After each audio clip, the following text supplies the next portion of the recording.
Nagsimula na ang pagdinig ng Kamara sa panukalang pondo ng Agriculture Department para sa pambansang budget sa susunod na taon.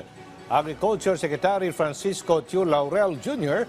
tiniyak na paigtingin pa ang serbisyo ng kagawaran. Si Mela Lesmora sa sentro ng Balita Live. Aljo, sa ngalan ng food security at pagpapaigting pa ng produksyon ng iba't ibang ani sa bansa, suportado ng mga kongresista ang paghahatid ng mas malaking pondo para sa Department of Agriculture. Ngayong araw nga, humarap ang mga opisyal ng DA para sa talakayan ng kanilang panukalang pondo para sa susunod na taon. Pasado alas 9 ng umaga kanina ng umarangkada ang pagdinig ng House Committee on Appropriations ukol sa panukalang pondo ng Department of Agriculture at attached agencies nito sa susunod na taon. Personal na humarap dito si DA Secretary Francisco Chu Laurel Jr. at iba pang opisyal ng kagawaran. Sa kanilang presentasyon, nakasaad na higit 200 billion pesos ang nakalaang budget para sa DA sa ilalim ng 2025 National Expenditure Program na mas mababa kumpara sa kanilang alokasyong nasa higit 213 billion pesos sa 2024 General Appropriations Act. Ayon kay Secretary Chu, sana'y suportahan sila ng mga mambabatas para mabigyan pa ng mas mataas na pondo. Kailangan kasi ng Sekretor ng Agrikultura ng iba yung suporta, lalo pat may iba't ibang hamon silang kinaharap ngayon. Tinitiyak din ng kalihim na paigtingin pa nila ang kanilang serbisyo sa ngalan na rin ng pagpapalakas pa ng produksyon sa bansa at pagtitiyak ng food security. Sa panig ng mga kongresista, halos lahat naman ay suportado ang pagbibigay ng mas malaking pondo para sa DA, lalo na't napakahalaga ng ahensyang ito.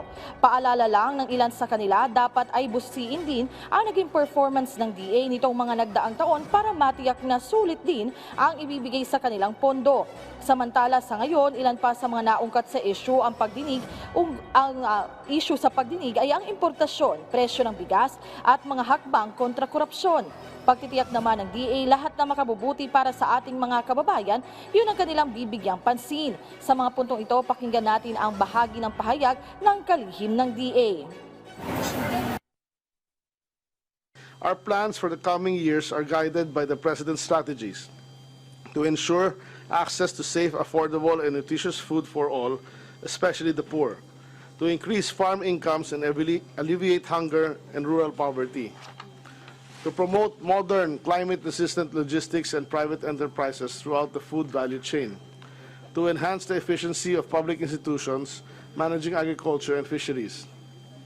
This budget is particularly meaningful to me as it will be the first one I will present and justify before the House of Representatives. Aljo, sa mga puntong ito ay ipinagpapatuloy ang talakayan ng House Committee on Appropriations patungkol sa panukalang budget ng DA. Kanina kasi nagkaroon ng short break at sa ngayon ay nagpapatuloy interpellation ng mga mambabatas para maungkat yung iba pang issue sa kagawaran. Aljo? Mela, natalakay din ba ang problema ngayon ng bansa tungkol naman sa African swine fever? Yung banta niyan. Ano ang hakbang ng Agriculture Department tungkol sa problemang ito?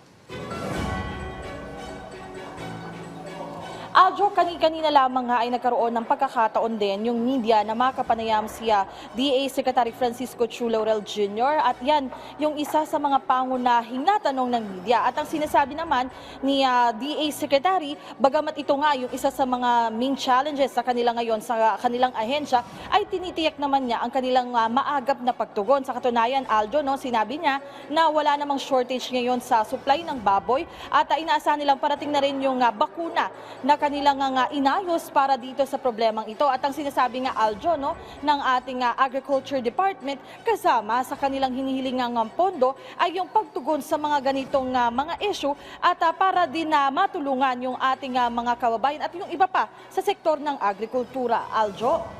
Maraming salamat, Mela Lesmoras.